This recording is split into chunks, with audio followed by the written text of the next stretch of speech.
conseil, permettez-moi tout d'abord d'adresser mes vifs remerciements à toutes ces réunissant à la fois les membres universitaires, professionnels et judiciaires. Mes sincères remerciements vont au Conseil régional des notaires de Gévaudan, en la personne de Maître Rachid Bibi, donc au laboratoire des études et de recherche juridique, sociale et judiciaire de la faculté de droit de Gévaudan, donc de la Cour d'appel des Gévaudan en la personne de Monsieur le Premier Président ici présent. Donc, et ma assistance, permettez-moi tout d'abord d'ouvrir mon propos par un point essentiel. Sans devoir de conseil, la portée juridique de l'acte authentique serait profondément diminuée. C'est cette évidence que je me propose d'examiner à travers cette intervention intitulée « Le devoir de conseil du notaire, une garantie de sécurité juridique de l'acte authentique ».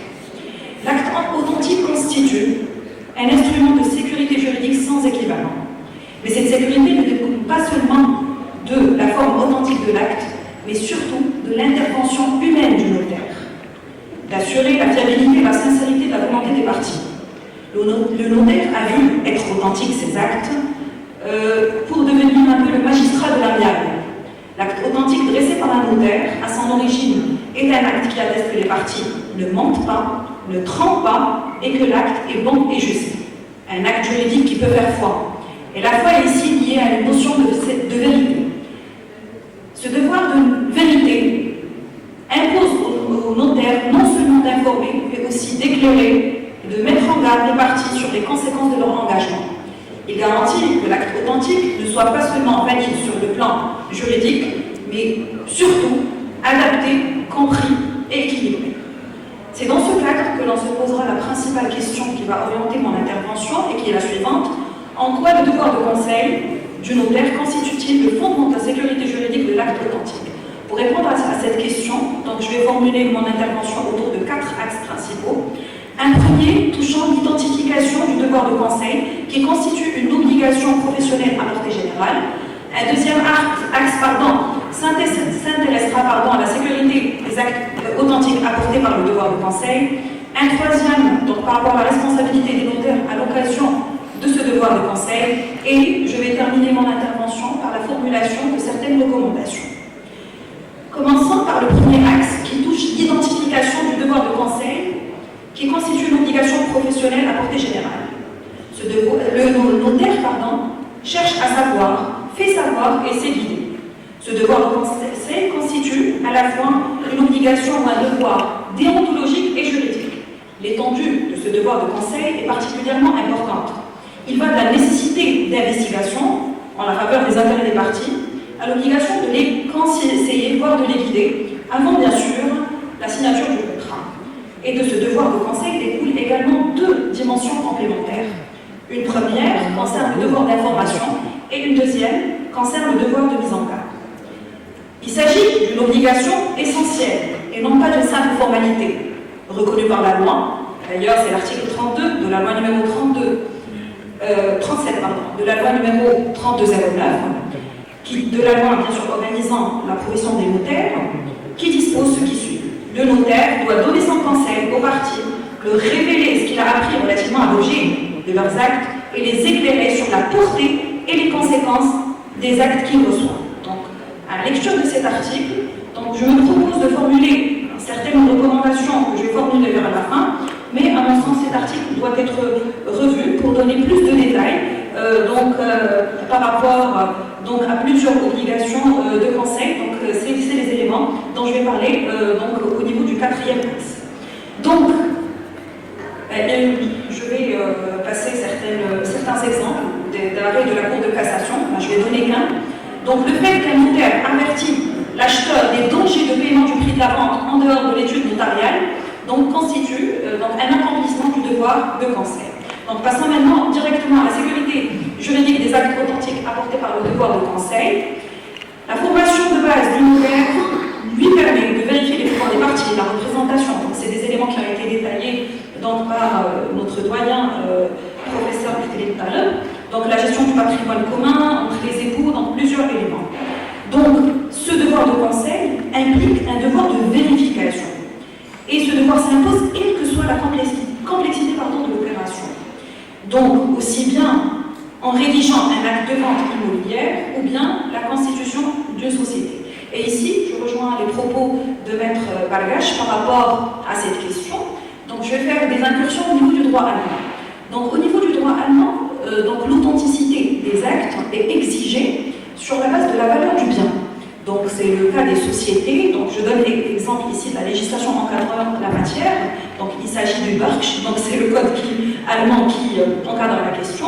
Donc, par rapport aux cessions des parts sociales, la modification des statuts, donc plusieurs éléments, la constitution des sociétés. Donc, c'est des éléments où on exige l'authenticité des actes. Donc voilà. Pour la simple raison, c'est que ça assure plus de sécurité juridique. Par exemple, au niveau d'un acte sous sein privé, un acte à date certaine, donc on a plusieurs intervenants. Donc pour vérifier la date, carrément la légalisation des signatures, parfois il y a l'intervention du tribunal. Donc c'est ce qui crée, cette pluralité d'intervenants fait qu'il y a moins de sécurité juridique, parce que éventuellement il peut y avoir une mauvaise foi quelque part. Donc ce qui me mène à dire que au niveau d'actes, ou plutôt d'affaires dont les valeurs sont importantes, donc il est recommandé bien sûr de les dresser sous forme authentique, comme c'est le cas du droit allemand, comme je viens de le préciser. Donc la pédagogie est le cœur même de la sécurité. Les parties signent un acte qu'elles comprennent et assument pleinement. Au-delà de la simple information, les notaires assurent la transmission des dispositions légales à leurs clients. Et ici, donc, toutes les conditions législatives de la loi numéro 3209 vont dans ce sens. Donc, ça a été étalé par mes chers collègues. Donc, pas de vide ni sauter de ligne. Chaque page doit être paraphée par les parties. Le client doit être en face du notaire. Donc, le notaire doit lui expliquer à haute voix. Donc, s'il y a des problèmes au niveau de la langue, donc l'obligation, selon l'article 40, d'avoir un traducteur, donc un interprète. Donc, tous ces éléments vont dans cette obligation de compréhension, donc afin bien sûr d'assurer une sécurité juridique. Donc voilà, donc je passe directement, pour bien sûr des soucis de temps, à la responsabilité du notaire. Donc le notaire est responsable civilement de ses professionnels, celle de ses stagiaires et de ses salariés, conformément aux règles de la responsabilité civile. Donc, bien sûr, la qualification se base sur les éléments de la responsabilité civile. Il s'agit d'une responsabilité délictuelle, donc présence d'une faute et dommage et un lien de causalité. Il faut préciser qu'au niveau du droit français, spécialement la jurisprudence française, l'obligation de conseil établissant la responsabilité du notaire n'est pas dégagée en cas de présence d'un conseil du client. Donc c'est un point très très important. Voilà. Le devoir de garder le secret professionnel prévaut sur le devoir de conseil, donc c'est un point qui est important. Et pour gagner du temps, je passe automatiquement aux recommandations que j'ai formulées à l'occasion de ce devoir de conseil. Donc la loi numéro 3209 évoque le devoir d'information et de conseil, mais d'une manière générale. Une modification pourrait toucher l'article 37 pour introduire un article définissant explicitement l'étendue du devoir de conseil juridique, fiscal, administratif, sans caractère obligatoire pour toute mission du notaire. Remettre carrément une note d'information écrite. D'ailleurs, c'est le cas au niveau du droit québécois, donc droit canadien.